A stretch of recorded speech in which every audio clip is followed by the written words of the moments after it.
tolong baca kitab kita sampai muka surat 18.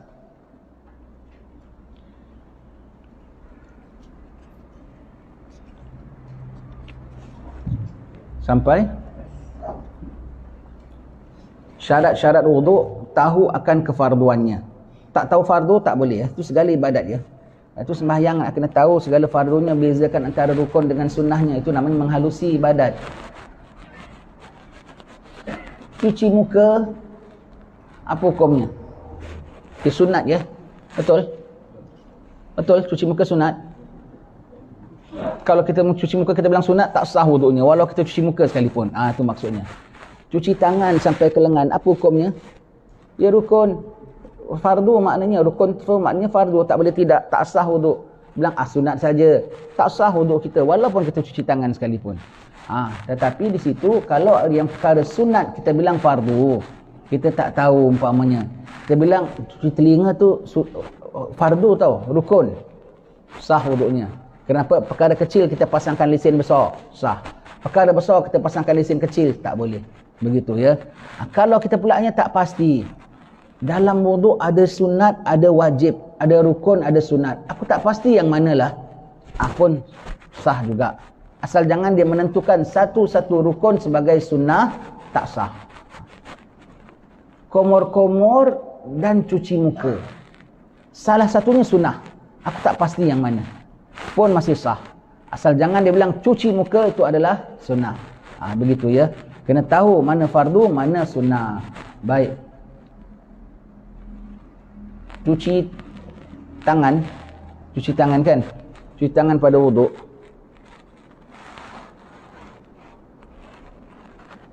Wajibnya sampai mana? Kan sampai siku sini kan? Sampai siku sini. Yang atas ni sunat. Betul? Betul? Siapa angguk salah? Ya cucinya sampai sini. Yang atas ini baru sunat. Kita kena tengok betul-betul. Cuci tangan wajibnya sampai sini kan? Kalau bilang wajibnya sampai sini, orang bilang iya, tak sah. Wajibnya sampai sini. Jadi tahu rukunnya tu pun tahu rukunnya dengan batasnya sekali. Tahu rukunnya dengan batasnya sekali. Bukan rukun tok saja. Rukun cuci tangan. Cuci tangan kan rukunnya sampai sini kan? Sini sunnah. Betul? Kalau cakap betul tak sah wuduknya. Begitu ya. Jadi kena tahu rukun dan syarat-syarat rukun. Apa itu rukun, yang mana rukun, yang mana sunnah. Jadi kita tahu ibadat. Sembahyang ya gitu, sembahyang. Yang ada orang sembahyang ya, Imam subhana rabbil azimi wa bihamdi. Dia sekali pun dia tak baca, diam aja. Tak sah sembahyangnya ya. Betul? Betul tak? Tak betul. Kenapa? Kau diam pun 1000 bahasa pun sah sembahyangnya. Yang rukunnya ialah rukuknya dan tumakninahnya. Bacaannya sunat walau satu sekalipun. Itu maksudkan kena faham ya. Anak sembahyang kok lupa baca tahiyat. Dah duduk tahiyat akhir lah. Duduk lupa baca. Tak apa punya terfikiran. Tak tahu Imam Assalamualaikum warahmatullahi. Terus anak salam saja. Sah tak? Tak sah. Anak sembahyang tak tinggal baca tahiyat walaupun sunnah. Sah tak sembahyangnya? Anak sembahyang tak tinggal baca tahiyat akhir walaupun bacaan tu sunnah. Sah tak sembahyangnya? Kenapa? Sebab dia bilang tahiyat tu sunnah. Sebab tahiyat adalah rukun. Itu kena faham ya, begitu ya. Kena faham. Itu tak boleh tidak. Kena faham dan kena mahir. Kena faham dan kena mahir. Ini kita sekarang dalam prosesnya lah. Nak belajar ulang kaji. Tuan-tuan dia ulang kaji. Kita belajar sembahyang umur 8 tahun, 7 tahun. Lepas itu yang ada setengah orang tak upgrade tau. Sampai tua lah itu ilmu dia pakai. Allah, manakan sembahyang budak umur 7 tahun dengan budak umur 70 tahun sama sembahyangnya. Podo wae, tergoyang-goyang. Dia tak menghalusi. Yang lain dia menghalusi, ambil apa SPM, ambil UPSR, ambil apa SPM, ambil UPSR, ambil SPRM, semua dia ambilnya. Allah, semuanya. Sampai sembahyang kok tak di-upgradekannya begitu. Sampai dah dewasa masih sembahyang. Ambil masters, ambil degree, ambil apa semua. Sembahyangnya budak darjah 1 punya. Tak malu dengan Allah Ta'ala. Dia jangan gitu ya. Wa alla ta'taqida fardan muayyanan min furudihi sunnah. Hendaknya ia tidak meyakini suatu fardu yang jelas, bukan yang jelas ya, satu fardu yang tertentu. Satu fardu yang tertentu, muayyanan tu maknanya yang tertentu, sebagai suatu yang sunnah. Syarat berikutnya al-ma'ut tahur wa izalatun najasatil ainiyati. Adanya iaitu air yang suci dan menyucikan, air mutlak, dan menghilangkan najis yang nyata, najis ainiyah. Baik. Air maksud di sini air mutlak. Wuduk tak pakai air mutlak tak boleh, mesti dengan air mutlak. Ya, air mutlak kita dah bincang perkara air mutlak. Air mutlak ialah air semata-mata air bagi orang yang tahu yang namanya air. Air mutlak. Tapi kadang-kadang warnanya tak jernih gini. Tengok tak jernihnya sebab apa. Kalau campurnya itu ada campurnya dengan semula jadi. Seperti air lumpur, seperti air di parit kita kan semula jadi. Hitam warnanya, coklat warnanya. Semua tu masih mutlak. Kenapa? Dengan aslinya, ya.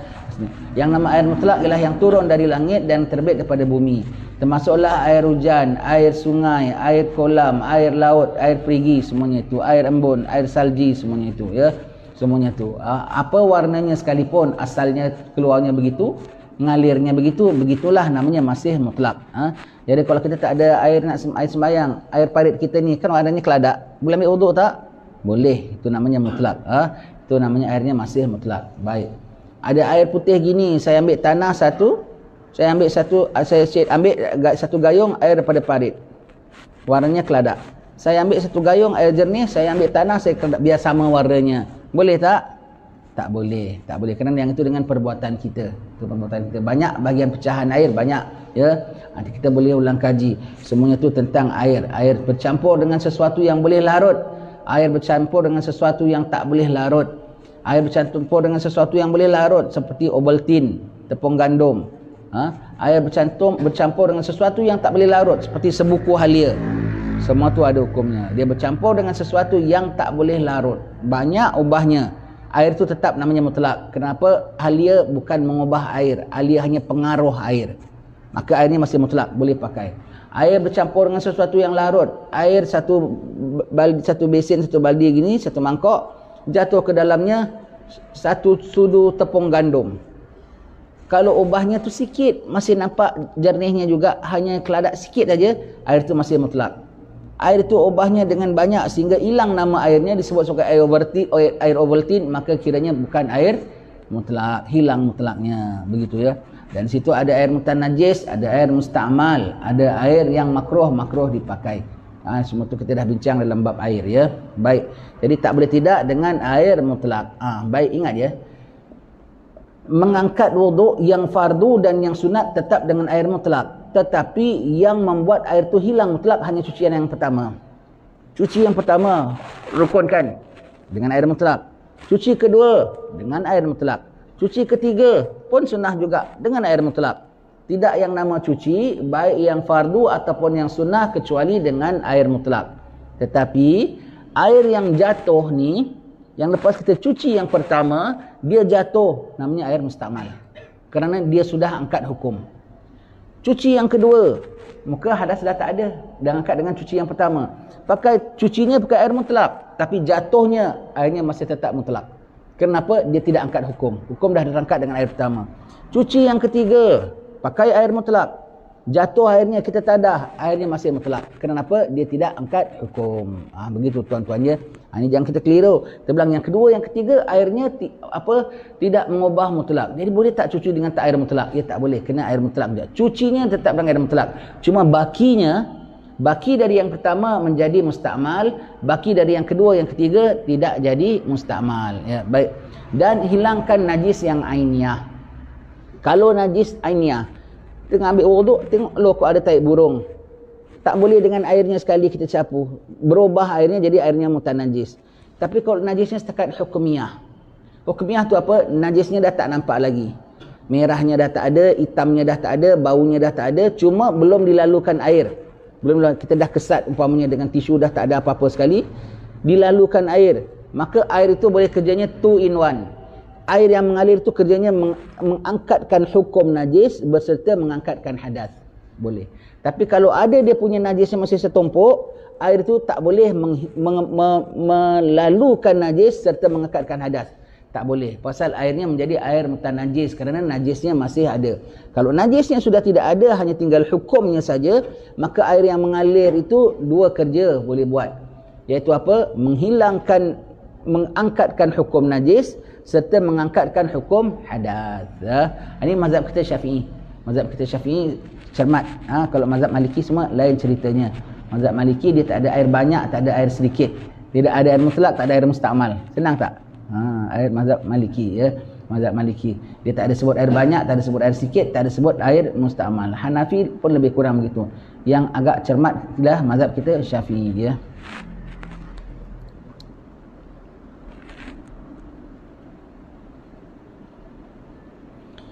Wa alla yakuna 'alal 'udwi ma yughayyirul ma'. Hendaknya tidak ada pada badan, pada anggota ya. Udhu tu anggota.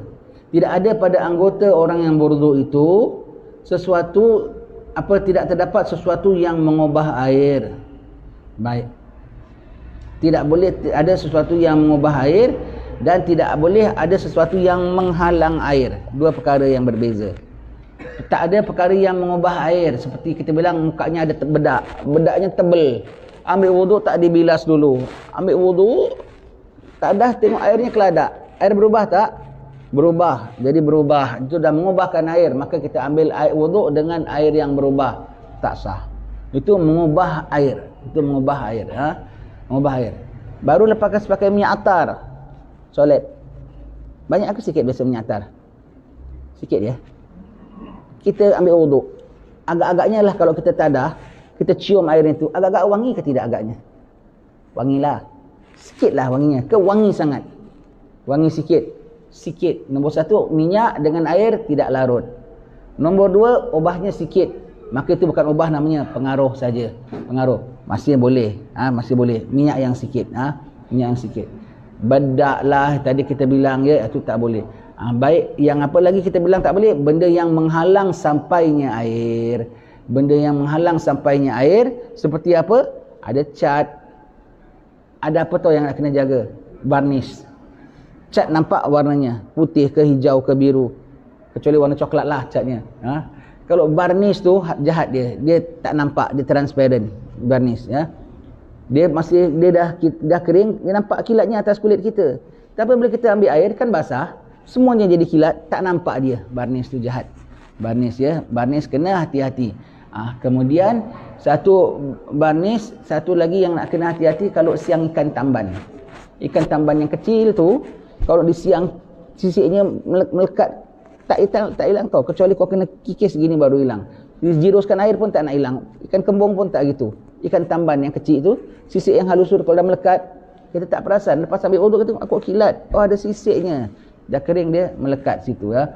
Itu perkara semua. Itu perkara yang menghalang daripada menyampaikan air. Minyak atar tidak, dia sedikit dan tipisnya. Minyak balm tebal, setumpuk begitu, tak boleh. Itu menghalang sampai air, minyak balm. Minyak rambut braille cream, pakai sikit aja. Tebal minyak rambutnya banyak jatuh kat tangan kita. Kemudian kita ambil wuduk, dia berselaput situ, tak boleh. Tidak boleh. Baik.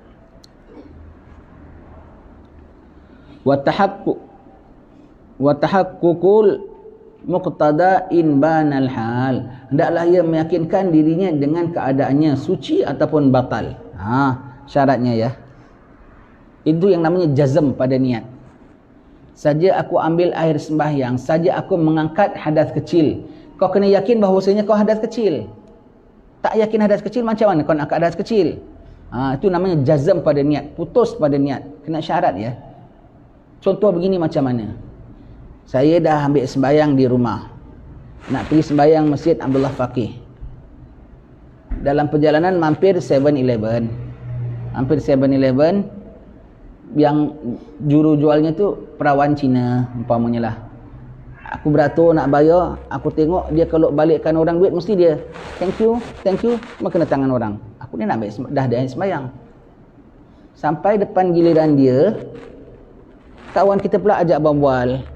Kita pun bayar, kita ambil, kita jalan sampai masjid, kita terfikir, aku tadi ambil balik duit baki, aku beli barang RM3, aku kasih RM5, baki RM2. Aku ambil daripada tangan budak perempuan Cina tu, kena ke tidak tangan aku?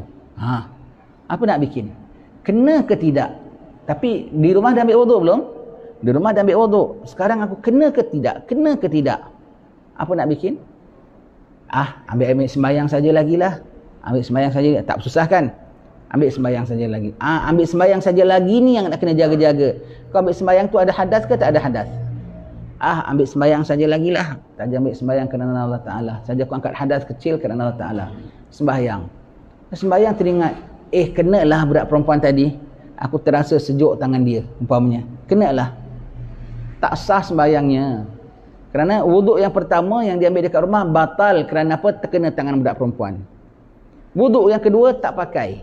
Kenapa? Ketika diambil wuduk tidak ada jazm, tidak ada tahu keadaannya. Saja aku angkat air sembahyang, saja aku mengangkat hadas kecil. Apa hadas kecil ke tak ada hadas kecil? Tak ada putus niatnya, tidak jazm niatnya, tidak sah, tidak sah. Wuduk yang pertama dah batal kerana teringat dia yakin sentuh tangan budak perempuan. Wuduk yang kedua tak pakai kerana niatnya tu tidak putus. Niatnya tidak putus. Jadi macam mana kalau gini? Kalau gini takdirlah dia sampai parit raja dia sembahyang dia teringat, tak kena budak tadi, aku sempat aku teringat aku ambil duitnya saja, tak kena tangan dia. Tapi dia dah ambil sembahyang kali kedua. Jadi dia sembahyang tu sebetulnya dengan wuduk dia pertama ke dengan wuduk kedua? Wuduk pertama, wuduk kedua masih tetap tak pakai.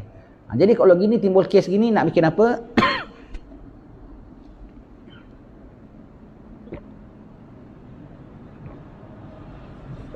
Kalau timbul perkara begini, yakinkan batalnya, baru ambil sembahyang lagi.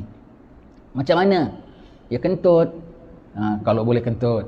Kalau tak boleh kentut, dia buang air kecil. Tak ada buang air kecil pula, umpamanya. Ya sentuh apa yang kau boleh sentuh yang boleh membatalkan wudukmu. Masuk toilet kau ada bini, ya sentuh bini. Tak ada bini, ya sentuh apa yang boleh membatalkan wudukmu. Pokoknya sekarang dia nak ambil wuduk dan sekarang wuduknya sudah batal. Jadi batalnya itu dengan apa? Dengan budak perempuan Cina ke dengan dia dalam toilet tu tadi? Dalam toilet. Jadi budak perempuan Cina tu punya kes aku tak tahu. Aku timbulkan yakin. Jadi sekarang confirm wuduk aku yang di rumah sudah batal dengan aku sentuh alat kelamin ataupun aku buang air kecil. Sekarang baru aku angkat hadas kecilku yang batal antara ini. Kes budak perempuan tu tadi kiranya tak ada kes, tak zahir kesnya. Begitu ya. Wa alla yu'allika niyatahu, dan hendaknya tidak menggantungkan niatnya pada satu hal. Ta'liq. Saja aku ambil air sembahyang kalau tidak hujan. Kalau hujan je aku tak jadi ambil sembahyang. Kok gitu? Umpamanya ya. Kenapa? Tak kata akulah hujan aja aku tak jadi ambil sembahyang. Tak sah. Tak sah. Sembahyang bersama juga sembahyang. Saja aku sembahyang fardu zuhur 4 rakaat tunai kerana Allah Taala. Kalau pulang tak ketuk pintu. Kalau pulang ketuk pintu aku tak jadi sembahyang. Dari sekarang juga tak sah. Tu ta'liq namanya. Tu ta'liq. Digantungkan dengan sesuatu. Jangan kata pulang ketuk pintu. Sekarang juga dah tak sah sembahyang kau. Sekarang juga tak sah. Saja aku ambil wuduk. Saja aku mengangkat hadas yang kecil kerana Allah Ta'ala. Kalau perut aku tak mules. Tengah ambil sembahyang perut aku mules, aku tak jadi ambil wuduk. Dari sekarang mules tak mules dah tak kira ambil. Umpamanya. Itu contoh ya. Ada ta'liq. Habis kita nikah kan ada ta'liq kan? Pas nikah kan ada ta'liq. Saya Fulan bin Fulan. Masih ingat tak ta'liqnya? Kau tak ingat nikah lagi ya? Saya Fulan bin Fulan kalau meninggalkan isteri saya selama 4 bulan atau lebih dan saya atau wakil saya tidak memberi nafkah kepadanya sedangkan dia taat kepada saya, atau saya mencederakan tubuh badannya dengan satu cedera yang nyata, ataupun saya menjatuhkan maruahnya yang sehingga tidak dapat diterima, maka mengadu dia kepada qadi dan didapati bahawa pengaduannya itu benar, maka gugurlah talak isteri saya itu dengan talak satu. Kan itu ta'liqnya kan? Boleh tak tu? Boleh. Sebab apa? Dia tidak masuk pada akad. Akadnya dah clear. Sah, dah sah. Baru baca ta'liq, baru boleh. Kalau ketika akad, tapi tak ada orang buat lah. Kalau ketika akad, tak apalah Pak Imam, saya nak komen sekali lah, senang. 2 kali leceh ya. Saya terima nikahnya, tapi Pak Imam kalau saya tinggalkan bini saya tak sah. Tu ada ta'liqnya. Itu ta'liqnya. Dah selamat sah baru ta'liq boleh. Begitu ambil wuduk, begitu ya. Sekali aku ambil wuduk, angkat air hadas kecil kerana Allah Taala. Kalau perut aku dah ambil wuduk semua, kalau perut aku mules, aku nak kena masuk toilet. Itu tak, aku tak kisahlah mules ke apa ke suka tingkau. Pokoknya wuduknya dah clear. Ketika niat itu, dia pasangkan ta'liq. Tidak boleh ya.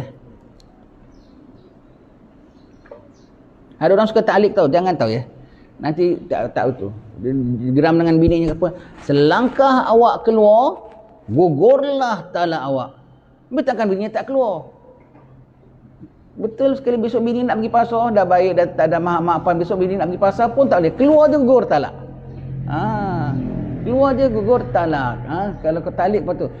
Selangkah awak keluar malam ini sampai pukul sekian, banyak kau sebut. Kalau tidak, besok bini nak pergi pasar, dia keluar je gugur talak.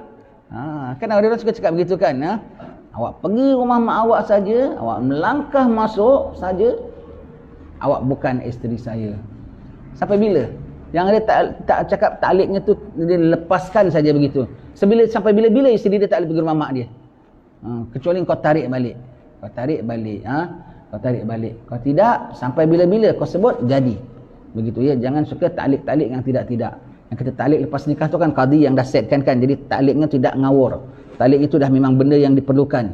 Begitu.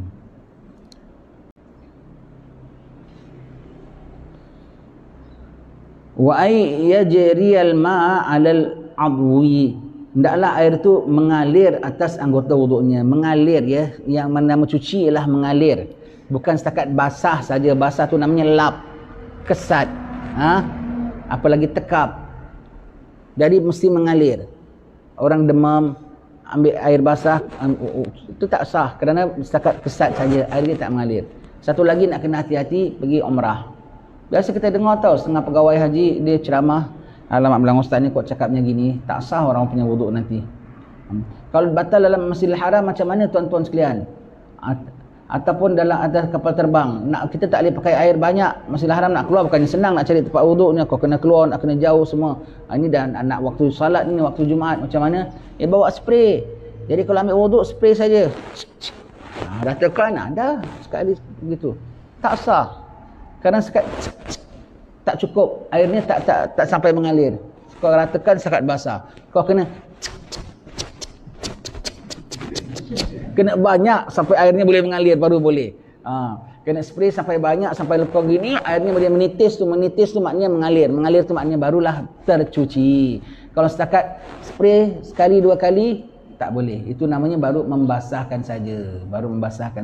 Tak boleh ya. Begitu. Kena air mengalir ya. Kan biasa kita dengar dan biasa kat Mekah kan biasa nampak orang ambil wuduk gitu kan. Dalam kita gampangan orang-orang ni. Dia nafsi-nafsi lah apa nak buat. Spraynya gitu aja diratakan. Tak boleh.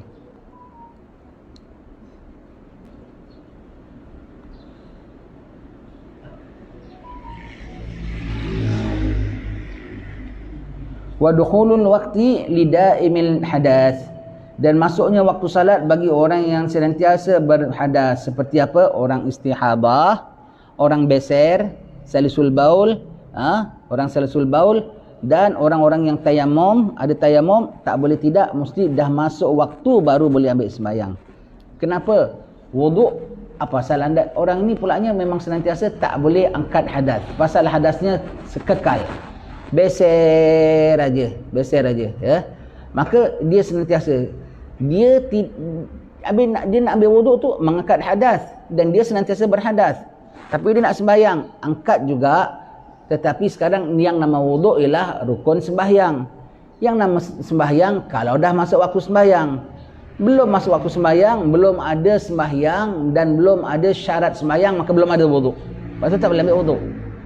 Kalau kita lain, kita memang tidak beser, apa sebutnya orangnya salim tu maknanya sejahtera ya. Orang yang sejahtera, kita tidak ada beser, tidak ada istihadah, kita suci, terangkat wuduk kita, pagi kita ambil sembahyang, pukul 3 baru nak sembahyang zuhur. Boleh tak? Boleh. Hadas kita terangkat. Dan hadas kita terangkat menjadi kita boleh sembahyang. Tetapi orang ni hadasnya memang tak terangkat. Dan dia pakai wuduk untuk sembahyang, belum waktu sembahyang, maka tak boleh ambil sembahyang. Dah masuk waktu sembahyang, dah wajib sembahyang. Tak boleh tidak kena wuduk, barulah dia wuduk. Dan tapi dia beser, ambil juga wuduk walaupun sambil keluar hadasnya sekalipun tetap boleh, tapi dengan syarat sudah masuk waktu. Sudah masuk waktu. Mana wuduk tu dah nak diperlukan, barulah diambil wuduk itu. Sebelum masuk waktu wuduk tu belum diperlukan. Belum diperlukan maka tak boleh ambil wuduk. Ya, baik. Wal mualah, dan berturut-turut tanpa selang waktu untuk berhenti bagi orang yang berhadas terus-menerus. Mualah ini kena sangkutkan dekat atas ya. Untuk orang yang tidak beser macam kita, mualah hukumnya sunat. Bagi orang yang istihadah, orang yang beser, ya, salisul baul tu beser, ya. Salisul baul tu beser ialah kena mualatnya tu wajib. Dia bersihkan najisnya, istinja, kemudian terus pakai cawat, terus ambil wuduk, terus sembahyang, tak boleh tidak. Antara proses itu semua tak boleh berselang dengan 2 rakaat sembahyang. Kau boleh selang 2 rakaat sembahyang, gugur, kena start balik. Kenapa? Dia akan sembahyang dengan kencing tau. Kalau perempuan istihadah dia akan sembahyang dengan darah. Tetapi kerana dia uzur, diharuskan. Dan dia disuruh segera biar sedikit kencing yang dibawa dalam sembahyang. Kalau dia delay, dia panjang sampai tunggu, sampai apa semua, banyak kencing dia bawa sembahyang, tak boleh. Mualat. Dan termasuklah tidak putus mualat kalau tunggu jemaah. Ini beser. Nak tunggu sembahyang, imam solatnya lambat. Tunggu orang dah habis sembahyang 4 rakaat pun imam belum kamat, tak apa. Kenapa? Tunggu jemaah. Itu kiranya waktu yang diperlukan. Waktu yang diperlukan, maka tidak apa, boleh dia tunggu begitu ya. Tunggu jemaah begitu. Jadi kalau kalau tidak, mualat tu maksudnya apa? Sebelum kering anggota yang pertama, sudah cuci anggota yang berikutnya. Dah kering anggota yang pertama baru dicuci, itu namanya putus mualat. Putus mualat. Bagi kita yang tidak beser, sunat mualat. Dalam arti kata kalau kita wuduk nak cerai-cerai lama pun boleh, tapi makruhlah. Tak makruh kalau tak tanpa keperluan ya. Paling-paling tidak khilafus sunnah ya. Jadi saya sekarang tadi dah sembahyang subuh, sekarang sudah batal. Nak pergi jalan, cuci muka di rumah. Cuci muka kali kedua di Air Hitam. Cuci muka kali ketiga di Yongping. Cuci jari kelingking, jari kaki di Kelantan pukul 6 petang. Sembahyang jamak takhir. Boleh tak? Boleh. Pasal kita tidak beser. Dan kita tidak istihadah. Kita salim, sejahtera. Makanya boleh. Begitu ya. Mualat bagi kita sunnah. Mualat bagi mereka wajib. Begitu ya. Wallahu a'lam bissawab. InsyaAllah akan kita sambung tentang sapu khuf. Khuf. Sapu khuf. Khuf ni ialah sepatu. Sepatu boot. Syaratnya dia mesti sepatu boot yang atas berkulali. Walau tinggi, walau tak tinggi. Syaratnya ketat. Kalau boleh masuk, ketat tu macam mana? Kalau kita boleh masuk tangan kita seluk dalam, itu maknanya longgar. Kalau longgar, ya tanggalkan, cuci. Ini kalau tak boleh masuk tangan, maknanya ketat. Kalau ketat, susah nak buka tutup. Orang putih, orang negara Arab, travel naik kuda, tak pakai boot tak boleh. Tak pakai boot tak boleh. Kaki rosak nanti. Pakai boot, jadi jalannya pun mantap, travelnya pun mantap, semua gitu. Jadi pakai boot. Dan cuaca mereka sejuk, tak pakai boot tak boleh naik sampai betis, begitu ya. Nak tanggal-tanggal susah. Sapu atas dia saja. Ada syarat-syaratnya. 10 syaratnya nak sapu khuf ini, 10 syaratnya ya. Sapu atas khuf. Jadi ambil wuduk ada syaratnya, nanti sapu khuf. Itu semua kedenganan. Seumur hidup, walau kita tak pernah pakai ini sekalipun, dengan kita belajar saja, awak punya sembahyang markah lebih tinggi kerana awak orang lebih berpengetahuan. Begitu ya. Di antara benda yang saya tak pernah buat dalam hukum-hukum ini, sapu khuf, tak pernah. Hukum istihadah tak pernah, hukum haid tak pernah, istihadah tak pernah, ada nifas tak pernah ada haid. Kita orang lanang satu bab tayamum, sekali aja saya pernah tayamum. Pasal apa? Dari Arafah nak pergi ke Mina, basnya sambil bergerak tu, sambil nak sembahyang, tak ada air langsung, macam mana? Ini takut sembahyang waktu macam mana begitu? Tayamum sekali. Itu sekali aja tayamum, pernah sekali saja saya tayamum. Lain Kebanyakan setakat kita belajar tapi tak pernah buat. Sapu khuf pun tak pernah pakai sepatu boot. Pernah lah dulu masih muda-muda, masih NS dulu pakai sepatu boot je. Tapi tak menjadi payah untuk kita. Sapu khuf ni, sapu khuf. Sembayang dengan sepatu-sepatunya sekali. Sembayang dengan sepatu-sepatunya sekali, ya. Di Masjid Makam Habib Noh, Singapura, agak satu budak dia belajar bab ini. Dia pun sapu. Masuk masjid dengan boot sekali, kena halau dengan noja. dia marah Wak Noja pula. Pak Haji, saya sepatu khuf boleh, apa salah tak boleh? Wuduk engkau sah, sembahyang kau pun boleh, tapi kotorkan masjid tak boleh. Kau nak sepatu kau bungkus dengan plastik macam orang apa tu, Covid-nya tu. Kau bungkus sepatu kau dengan plastik baru kau masuk masjid, baru boleh. Ataupun kau ala solat Kaabah. Kau tidak, tak boleh. Wuduk engkau sah, itu hukum kau. Tapi hukum kotorkan masjid tu kerja aku. Kena halau dengan noja. Pandai pula jawab, pakcik ini sepuh khuf lah. Gini. Noja halaukan. Macam-macam hal. Wallahu a'lam bissawab.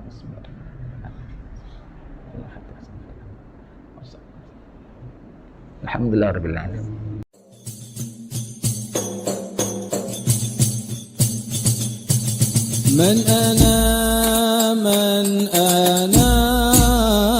من أنا لولاكم كيفما حبكم كيفما أهواكم من أنا